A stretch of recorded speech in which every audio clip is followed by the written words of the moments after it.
अगर रउआ सब चाहतनी हर रोज एक नया गाना सुने के तो रम्या म्यूजिक चैनल के लाल बटन दबा के चैनल के सब्सक्राइब करें और साथ में बेल आइकन दबाना ना भूलें। रम्या म्यूजिक प्रेजेंट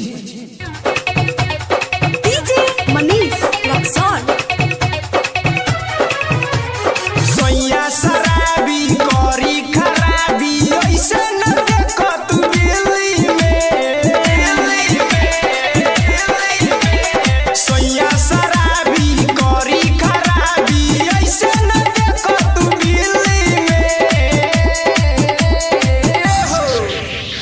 सुखले करेला जो बंधरेला जाके तेलवा लगाओ गिल्ली में सुखले करेला जो बंधरेला जाके तेलवा लगाओ गिल्ली में आखिर बाबा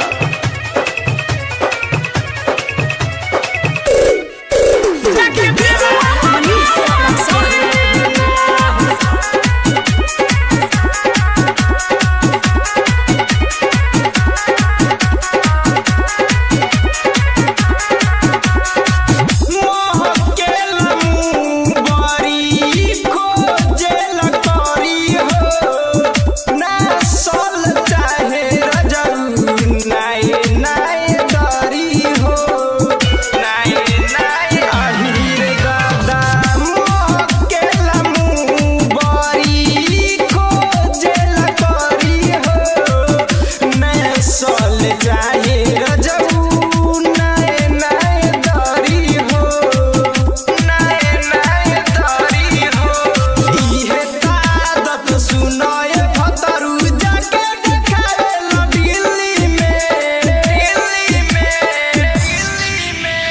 सुखले करे